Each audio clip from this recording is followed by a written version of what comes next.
कांग्रेस की तरफ से यह बात कही गई कि बहुत सारे लोग इस बात के लिए राजी हैं, तैयार हैं कि दुष्यंत चौटाला के कॉमन मिनिमम प्रोग्राम के साथ सरकार बना ली जाए। अन्यथा एक व्यक्ति ऐसे हैं, भूपेंद्र हुड्डा, जिनसे भी बातचीत हुई, मैं बात कह रहा हूं उसको थोड़ा सा गौर करें, जिनसे भी बातचीत हुई और उनके द्वारा एक ही बात कही गई कि पहले समर्थन करो फिर मुद्दों पर आएंगे, पहले समर्थन करो फिर निर्दलीयों को साथ लाने का सोचेंगे, पहले समर्थन करो फिर आगे बात हो। यानी नकारात्मकता, जो नकारात्मकता भूपेंद्र हुड्डा की रही उस दौरान, परिणाम स्वरूप इसी बात का, क्योंकि ये एक एंड पे चल रही थी, दूसरे एंड पर भारतीय जनता पार्टी, दुष्यंत जी ने तो खुला ऑफर रखा था दोनों के सामने कि मुझे कोई लोभ लालच नहीं, मुझे हरियाणा के हित सर्वोपरि हैं। इसी दौरान भारतीय जनता पार्टी की टॉप लीडरशिप से बातचीत हुई और भारतीय जनता पार्टी के तत्कालीन राष्ट्रीय अध्यक्ष जी ने इस बात को स्वीकारा कि 5100 पेंशन हो, 75% आरक्षण हो या महिला को 50% इक्वेलिटी देने की बात हो, हम इन्हीं सभी मुद्दों पर सहमत हैं और कॉमन मिनिमम प्रोग्राम के तहत दुष्यंत चौटाला जी ने समझौता कर लिया, समझौता हो गया।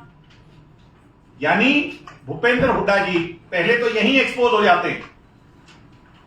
और सेल्फ कॉन्ट्राडिक्शन देखिए, गोहाना के अंदर दीपेंद्र हुड्डा ये कहते हैं कि हमारी बातचीत हुई मगर दुष्यंत चौटाला जी की गाड़ी जींद जुलाना के रास्ते होते, रोहतक से बहादुरगढ़ होते अमित शाह जी की कोठी पर चले गए। झूठ बोल रहे हैं, दुष्यंत जी तो एक दिन पहले दिल्ली आ गए और ये मीटिंग तो 4 बजे अगले दिन हुई। अमित शाह जी से जो मीटिंग हुई है वो अगले दिन रात को 9-10 बजे हुई। वहीं उनके पिताजी चौधरी भूपेंद्र हुड्डा जी ये कहते हैं कि हमारी तो कोई बातचीत ही नहीं हुई। मैं मीडिया के लोगों से कहूंगा कि हुड्डा जी और उनके बेटा जी की ही बात में इतनी बड़ी कॉन्ट्राडिक्शन है, अगर वो कटिंग अगर आप चला पाए,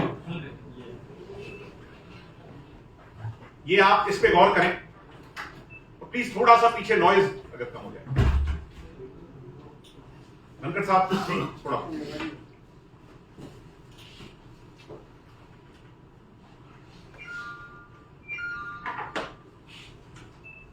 हुड्डा की 2 टूक, गठबंधन को लेकर मेरी किसी से कोई मुलाकात नहीं हुई और पीछे उन्होंने कहा वीडियो में कि मेरी कोई बात ही नहीं हुई।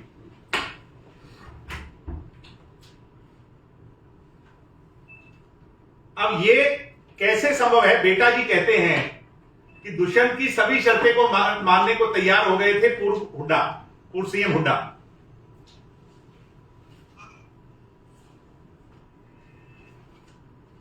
भूपेंद्र हुड्डा पूरी तरह और उनके लाडले बेटे दीपेंद्र हुड्डा जी इसी बात में एक्सपोज हो चुके हैं कि पिताजी कुछ कहते हैं और बेटा जी कुछ कहते हैं। अब ये पिताजी और बेटा जी मिलकर के बताएं क्या उनकी बातचीत हुई थी या उनकी बातचीत नहीं हुई, और ये सेल्फ कॉन्ट्राडिक्शन क्यों है, ये हरियाणा की जनता को गुमराह करने का काम क्यों कर रहे हैं, मुद्दों को भटकाने का काम क्यों कर रहे हैं, ये वे स्वयं बताएं।